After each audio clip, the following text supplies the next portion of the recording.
6월 14일 성령 강림 주일 세 번째 주일, 함께 사도신경 하심으로 예배를 시작하겠습니다. 전능하사 천지를 만드신 하나님 아버지를 내가 믿사오며 그 외아들 우리 주 예수 그리스도를 믿사오니 이는 성령으로 잉태하사 동정녀 마리아에게 나시고 본디오 빌라도에게 고난을 받으사 십자가에 못 박혀 죽으시고 장사한 지 사흘 만에 죽은 자 가운데서 다시 살아나시며 하늘에 오르사 전능하신 하나님 우편에 앉아 계시다가 저리로서 산자와 죽은 자를 심판하러 오시리라. 성령을 믿사오며 거룩한 공회와 성도가 서로 교통하는 것과 죄를 사하여 주시는 것과 몸이 다시 사는 것과 영원히 사는 것을 믿사옵나이다. 아멘. 전능하신 하나님, 주님의 날도 저희들 하나님 앞에 예배를 드립니다. 예배의 주인이 되어 주셔서 예배를 주관하여 주시고 약속하시고 예비하신 하늘의 은혜와 사랑으로 모든 성도들을 위해 채워주옵소서. 하나님, 힘들고 어려운 시간들을 저희가 함께 믿음으로 인내함으로 지켜가고 있습니다. 하나님께서 모든 것 뜻이게 주시는 이 고난의 시간 믿음으로 잘 견디게 하셔서 하나님의 놀라우신 그 사랑을 더욱더 깊이 경험하는 이 시간이 되도록 역사하여 주옵소서. 당신의 자녀들 한 사람 한 사람 가정마다 찾아오시고 주의 손을 얹으셔서 저들의 그 기도의 소리와 한숨의 소리와 눈물의 소리들을 기억하셔서 가장 좋은 것으로 채워주옵소서. 오늘도 하나님께서 말씀으로 채워주시고 위로주시고 평강주시고 특별히 복음의 능력을 하시는 귀한 예배의 시간으로 만들어 주옵소서. 우리 그 주 예수 그리스도의 이름으로 간절히 기도합니다. 아멘.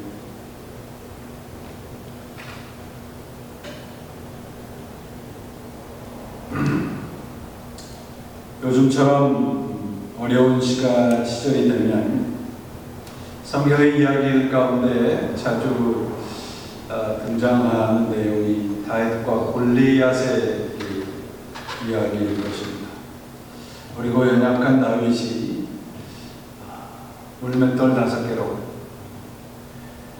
거대한 용사 골리앗을 쓰러뜨리는 내용을 가지고 우리는 용기도 얻고 위로도 얻게 됩니다. 골리앗과 같은 해결되지 않을 것 같은 거대한 문제들을 다윗처럼 용기를 가지고 덤벼들면 결국은 골리앗을 쓰러뜨리고 승리할 것이다. 그러므로 우리도 다윗과 같은 신앙과 용기로 모든 고난을 문제를 이겨나가서 승리하자. 시냇가에서 정성스럽게 고른 물맷돌 5개, 그 다윗의 태도를 본받으면 이 세상에서 승리를 할 것이다. 다윗의 영웅적인 행동으로 우리들에게 동기부여를 할 수 있는 그런 내용이죠. 근데 조금 깊숙이 좀 들여다보면 이 다윗의 이야기들이 설교단에서 선포될 때에 그저 하나님은 이 다윗을 살짝 거들어주는 그 미미한 존재로 만들어버리는 경우들이 있습니다. 그래서 우리들은 이런 내용의 성경들을 읽으면 아브라함처럼 모세처럼 다윗처럼 그런 영웅적인 신앙을 갖고 이 세상의 모든 문제들을 이겨나가고 싶은 마음들을 갖습니다. 그런데 성경은 우리 인간들의 영웅담을 기록한 책이 아니죠. 성경은 단 한순간도 우리 인간을 영웅으로 만들어 놓고 있지 않습니다. 처음부터 성경의 마지막까지 예수 그리스도를 가리킵니다. 그분의 십자가와 부활입니다. 성경은 우리에 대한 또한 우리를 위한 책이 아닙니다. 성경은 예수 그리스도입니다. 다윗의 물맷돌 5개가 우리의 헌신과 열심과 공로의 증거가 되어서는 우리는 성경을 올바로 이해할 수 없게 됩니다. 다윗의 손에 들려진 물맷돌 5개가 예수 그리스도의 십자가보다 능력이 있다고 착각을 해서는 안 됩니다. 우리도 다윗과 같은 용기와 믿음을 갖고 살아가는 것도 아름다운 일입니다. 그러나 하나님과 예수 그리스도의 십자가가 제외되고 다윗처럼 모세처럼 그런 영웅적인 그런 태도로 하나님을 섬기면 이 세상 문제가 해결된다라고 하는 것은 참으로 피상적인 성경을 읽고 있는 것이 됩니다. 여러분, 제가 계속해서 성경이 예수 그리스도라는 말씀을 드리는 것은 우리의 죄, 그것은 우리 자신의 그 어떤 노력과 능력으로도 해결되지 않기 때문입니다. 성경은 하나님에 대한 예수 그리스도에 대한 책이 아닙니다. Bible is not about God. 성경이 가리키는 것이 하나님이고 예수 그리스도입니다. 즉 우리의 죄는 성경이 가르치는 내용은 우리의 죄는 하나님의 능력으로만 해결된다는 것이에요. 그리고 그 하나님의 능력이 나타나는 것이 십자가라고 증거하고 있습니다. 바울이 고린도 교회에 보낸 편지에 보시면 고린도전서 1장 24절에 유대인에게나 헬라인에게나 오직 부르심을 입은 자에게는 그리스도의 능력이요 하나님의 지혜라. 하나님의 능력과 지혜라는 말씀을 하고 있습니다. 능력이라는 것은 헬라어의 두나미스입니다. 다이내믹이죠. 바울이 고린도 교회에다 이 말씀을 드리는 것은 뭐냐면 너희가 원하고 너희가 필요로 하고 있는 표적이 예수 그리스도 뿐이다. 다른 표적이 필요 없다는 말씀을 하고 있습니다. 예수님의 십자가 사건이 최대의 능력이고 예수님의 십자가의 구원이 표적의 전부라는 말씀입니다. 다른 것을 구하지 말라는 말씀입니다. 예수 믿으면 이 세상에서 머리가 되고 이 세상에서 성공하고 형통한다라는 것으로 예수 그리스도의 이름을 팔아먹지 말라는 말입니다.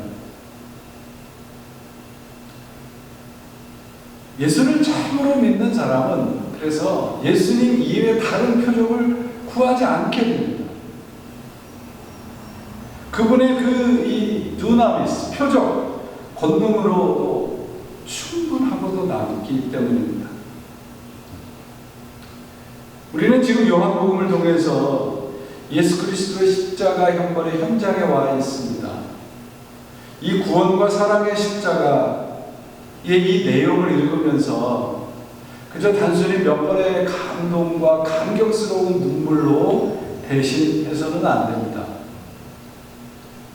십자가는 그저 예수님이 우리의 죄를 위해서 그 엄청난 고통을 당하시고 대신 받으셨고 이 감동스러운 것을 그저 마음으로 가슴으로 감격하라고 하는 자리가 아닙니다.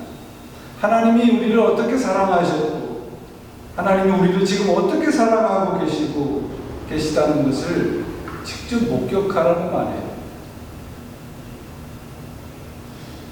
그러면 가장 원론적인 질문을 한 가지 드립니다.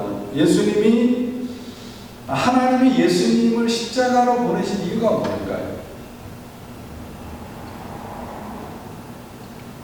조금 더 구체적으로 질문을 드리면 이겁니다. 하나님이 예수님을 십자가에서 죽이시려고 하는 그 하나님의 의도, 하나님의 뜻을 가지셨는데 그 의도 가운데 하나님이 이런 확신이 있으셨을까? 그 확신은 뭐냐면 내가 내 아들 이 예수를 십자가에서 죽이면 사람들이 그것을 보고 감동을 받고 그것을 통해서 구원을 얻고 사람들이 전부 변화될 것이라 라고 하는 기대와 확신이 있으셨을까?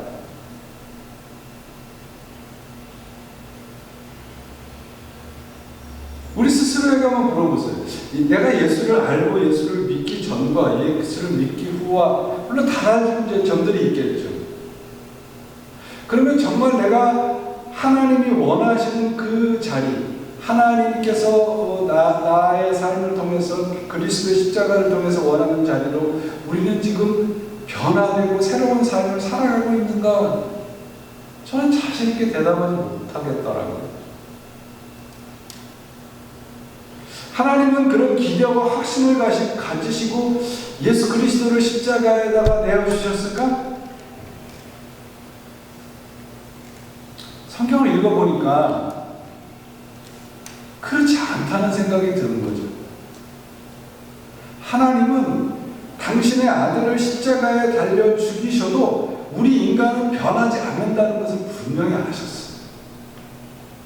그 증거가 구약이잖아요.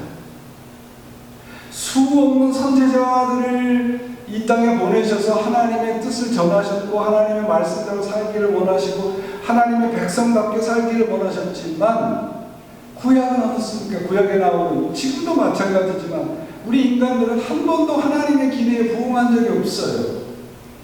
불순종과 실패의 기록이 성경의 기록이지 않습니까? 그렇다면 왜 하나님이 십자가를 보내셨을까? 그런 확신도 없으셨고 그런 확신도 가지지 않으시고 그런 기대도 없으셨고 인간이 분명히 하나님의 뜻에 부응하지 못할 것을 아셨음에도 불구하고 왜 하나님은 예수님을 십자가에다가 달아놓으셨을까? 이 말씀을 묵상을 하면서 하나님의 사랑을 또 느끼게 됩니다. 하나님은 우리가 하나님의 기대에 절대로 부응하지 못할 것을 아셨습니다. 변화되지 않을 것이라고도 아셨습니다. 그럼에도 불구하고 십자가를 주셨습니다. 왜? 사랑하십니다. 기대하시거나 우리를 통해서 어떤 보상을 받으시기를 원하신 것이 아니라 그저 우리를 사랑하셨기 때문에 당신의 기대가 분명히 실망으로 끝날 것을 아셨음에도 불구하고 십자가를 주신 그 이유는 하나님의 사랑입니다. 분명히 우리가 부모님들이 그렇잖아요. 부모님 자녀들에 대해서 분명히 저 아이가 내 기대와는 다를 것을 분명히 알음에도 불구하고 끝까지 포기하지 않고 사랑하는 것처럼 마찬가지입니다. 너희들이 내 뜻대로 변화하지 않아도 그래도 나는 너를 사랑한다. 그 증거가 십자가라는 거예요. 그러니까 그 십자가 이외에 또 다른 그 어떤 표적이 왜 필요하냐면 그런 거예요. 십자가는 인간의 공로나 열심의 흔적이 아니라 그러므로 하나님의 사랑의 흔적이고 하나님의 사랑의 자리입니다. 그저 우리를 사랑하셔서 사람들에 의해서 넘겨져서 십자가에서 고통당하시고 고난당하셨을 상하시기 위해서 우리를 당신의 아들을 우리를 위해서 십자가에 예수님을 올려놓으신 겁니다. 그런데 오늘날 교회들이 우리 사람들의 공로와 수고의 치적을 십자가에서 덧칠을 하기 시작을 했습니다. 교회에서 우리가 공로주의를 좀 조심해야 됩니다. 왜냐하면요, 이런 그 생각들을 이렇게 가르치는 교회들도 있습니다. 구원은 우리가 믿음으로 받지만 상급은 행위로 받는다. 이 굉장히 매력적이에요. 왜냐하면 나는 이제 구원을 받았으니까 그 구원 위에다 뭔가 더 큰 상급, 구원받은 자로서의 어떤 이 더 높은 그런 이 상급을 내 공로로, 내 노력으로, 내 행위로 받을 수 있다는 것이죠. 겉으로는 은혜를 강조하는 것 같지만 이 말은요, 우리 인간의 공로와 행함이 앞서게 되는 것을 보게 됩니다. 소위 이제 공로주의에 빠지는 거죠. 이 공로주의라고 하는 그 신앙의 그 밑바닥에 숨겨져 있는 게 뭐냐 그러면 십자가는 좀 부족하지 않을까? 여러분, 오늘날 우리 교회들이 성경에 대한 지식이 부족해서, 열심이 부족해서, 헌신과 봉사가 부족해서, 프로그램이 부실해서 세상에서 손가락질을 받고 있나요? 하나님보다 예수 그리스도보다 우리들의 행위가 앞서고 있기 때문은 아닐까요? 내가 하려고 하기 때문이에요. 우리 교회, 우리 교단이 예수 그리스도보다 앞서기 때문입니다. 하나님에게 맡기지 않으면서 맡기라고 가르치고 있는 참으로 아이러니가 우리 교회에서 볼 수 있는 모습입니다. 십자가는 그저 바라보고 감격만을 하고 그 나머지는 내가 내 힘으로 책임져야 된다는 생각, 이거 버려야 돼요. 본문의 내용은 우리가 지난주에도 살펴보지만 성경이 이 말씀하고 있는 십자가는 하나님의 의지고 하나님의 집념이고 창조의 완성이라는 것을 가르치고 있습니다. 이런 시각으로 우리가 십자가를 바라봐야 돼요. 여러분, 오늘 우리가 왜 하나님의 말씀이, 어제도 지난주에도 제가 십자가를 전했고 지금 목회하는 내내 십자가의 은혜를 전합니다. 복음의 말씀이 전부이기 때문인데요. 어떤 분이 그런 생각을 해요. 아니, 어제도 똑같은 글을 하고 오늘도 똑같은 글은 왜 십자가의 그 구속함을 전해야 되느냐. 왜냐하면요, 어제 죄를 지었다면 우리는 오늘도 그 복음이 필요해요. 오늘 우리가 죄를 지을 수밖에 없기에 우리는 끊임없이 십자가의 은혜와 십자가의 복음과 십자가의 사랑이 필요한 겁니다. 본문을 보면 지난주에도 말씀드렸습니다. 빌라도가 정말 자기 이 노력을 다 해서 예수님을 이렇게 석방하려고 노력을 하는데 군중들에 의해서 그게 무효가 되죠. 이 말씀은 하나님을 세울 때 웃는다. 예수 십자가의 죽음은 여러분, 인간들이 자신의 생각과 자신의 노력으로 자신의 그 어떤 가지고 있는 그 능력으로 예수라고 하는 사람을 십자가에다가 못 박은 사건이 아니고요. 하나님이 당신의 아들을 십자가에 내어주신 거예요. 우리 잘 아는 창세기 15장에 보면 아브라함과 하나님이 언약을 맺잖아요. 근데 아브라함은 자고 있었어요. 하나님 홀로 그 언약의 현장에서 당신 혼자 사인하십니다. 그 십자가의 사건을 통해서 하나님께서 아브라함은 자고 있었기 때문에 책임이 없을 수도 있단 말이죠.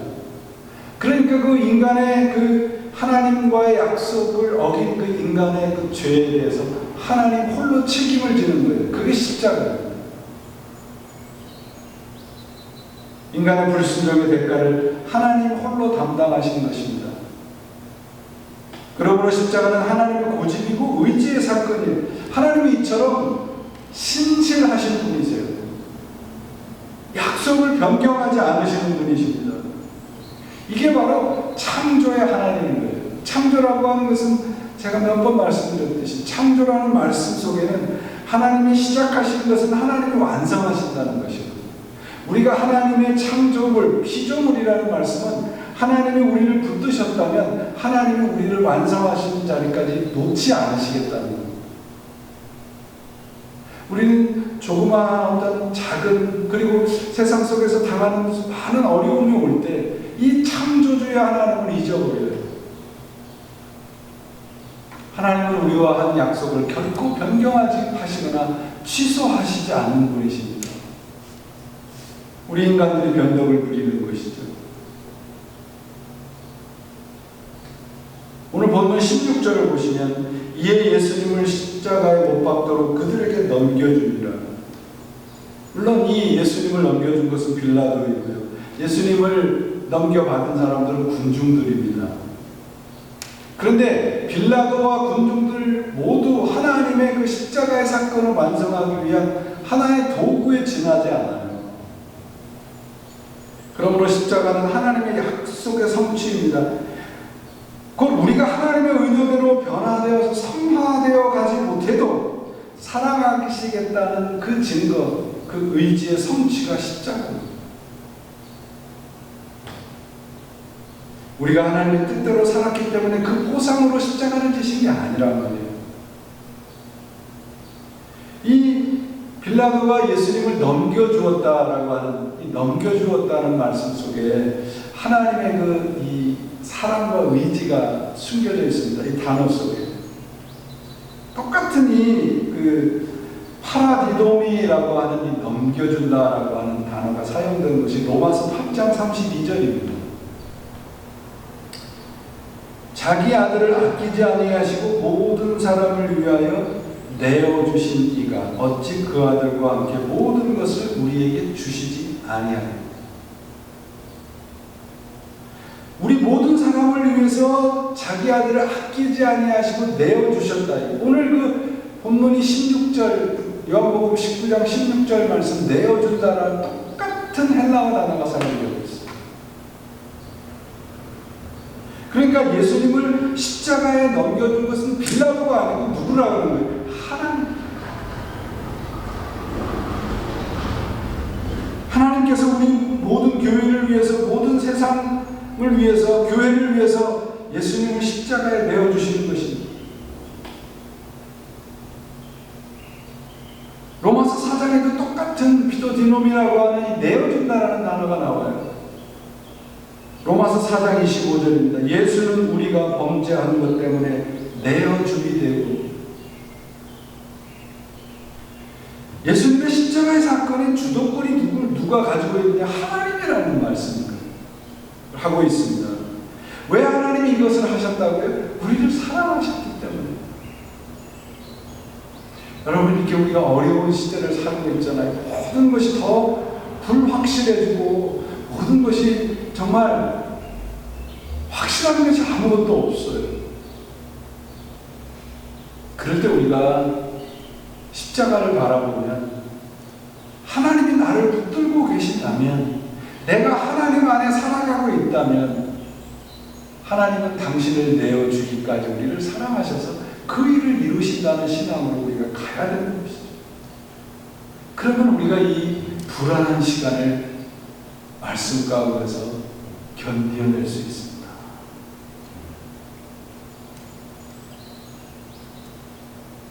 하나님께서 당신을 내어줬다, 버렸다. 그게 십자가거든요. 무엇을 위해서? 우리를 사랑하기 위해서. 그렇다면 우리가 이 세상 살아가는 모든 이 흔적들마다, 자리마다 하나님의 이 내어줌이 있지 않겠습니까? 그것을 믿는 게 신앙이죠. 또한 십자가는 우리 인생의 기원이 달라진다는 것을 보여줍니다. 오늘 요한복음 19장에 빌라도가 예수님을 놓아주려고 하니까 군중들이 말을 듣지 않아요. 그러니까 다시 예수님께 찾아와서 빌라도가 구절해 버려요. 너는 어디서 왔느냐? 소속을 묻고 있죠. 이 말씀은 하늘과 땅 중에서 너는 어디 소속이냐 이걸 묻고 있거든요. 근본을 묻고 있는 것입니다. 너는 도대체 어디에 왕이냐? 그러니까 우리에게도 똑같은 질문을 하고 있습니다. 우리가 이 세상에서 땅에 발을 딛고 살아가고 있지만 우리는 어디에 속해 있느냐는 거예요. 십자가를 바라보고 영원에 속해 있는 삶을 살아가는 것입니다. 십자가를 믿는 우리에게 요구하는 것이 무엇인가? 우리 잘 아는 빌립보서 2장 5절부터 8절. 너희 안에 이 마음을 품으라. 곧 예수 그리스도의 마음이니 그는 근본 하나님의 본체신 하나님과 동등됨을 취할 것으로 여기지 아니하시고 오히려 자기를 비워 종의 형체를 가져 사람들과 같이 되었고 사람의 모양으로 나타나셨으며 자기를 낮추시고 죽기까지 복종하셨으니 곧 십자가에 죽으십니다. 여러분, 이 말씀 이후에 보면 이렇게 되어 있어요. 하나님이 모든 이름 위에 뛰어난 이름을 주사 하늘에 있는 자들과 땅에 있는 자들과 땅 아래에 있는 자들로 모든 무릎을 예수 이름으로 꿇게 하시고 모든 입으로 예수를 그리스도라 시인하여 하나님 아버지께 영광을 돌리게 됩니다. 이 말씀 속에서 여러분, 예수라고 하는 이름 대신에 우리들의 이름을 한번 넣어보세요. 하나님 예수 그리스도의 십자가의 죽으심으로 우리를 예수 그리스도가 받는 영광의 자리에 대신 앉혀주셨다는 것을 우리가 알 수 있습니다. 그런데 문제는 뭐냐 그러면 하나님이 나를 위해서 내가 그분을 그리스도라 시인하면 하나님의 영광으로 우리를 채워주셔서 여기에 우리가 만족한다는 것이죠.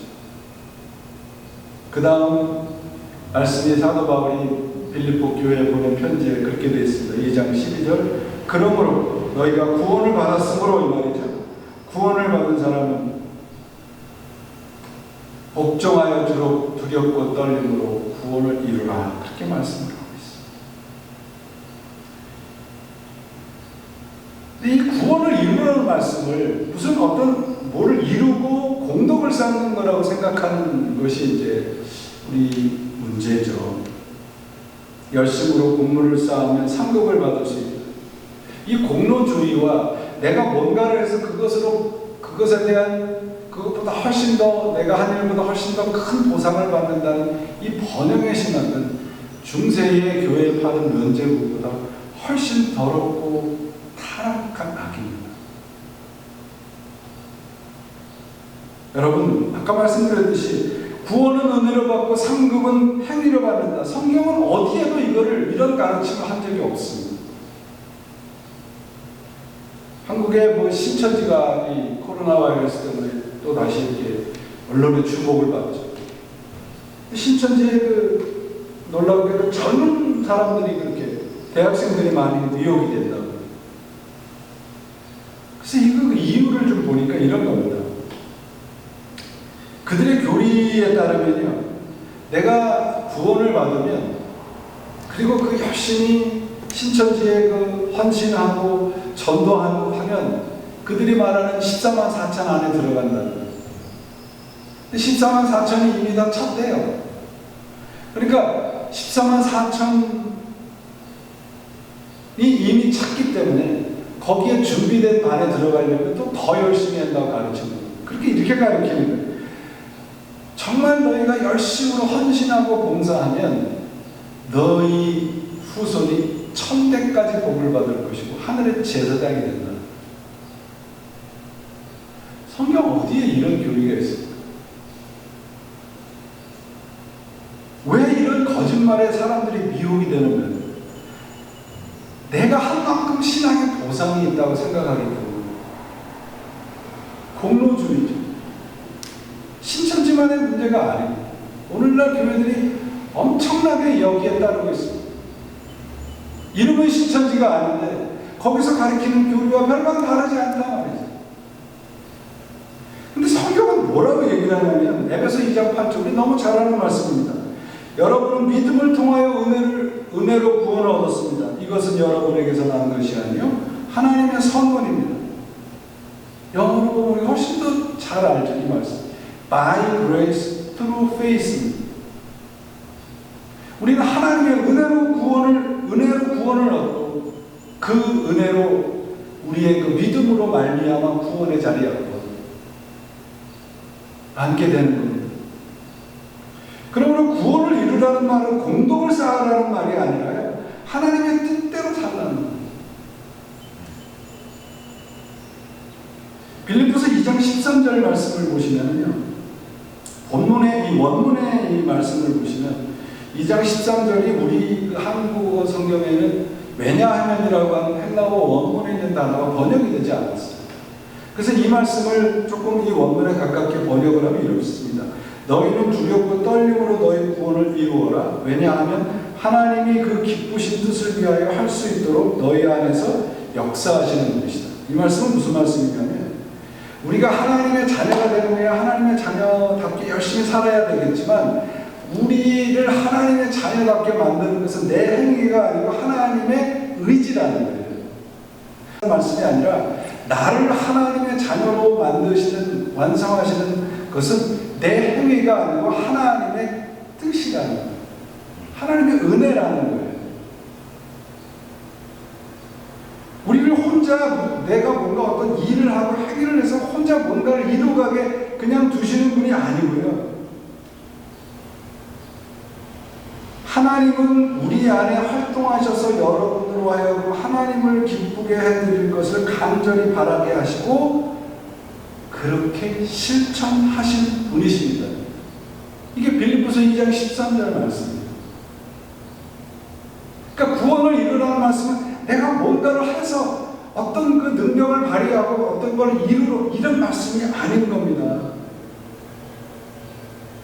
구원이 왜 축복인가요? 죽은 다음에 천당에 가기 때문에 그렇습니까? 왜냐하면 하나님이 우리를 내어버리듯이 않는 것이기 때문에 구원이 축복인 거예요. 내가 자격이 없고 내가 아직도 너무 부족함에도 불구하고 하나님이 당신 품 안에 그냥 두시는 것.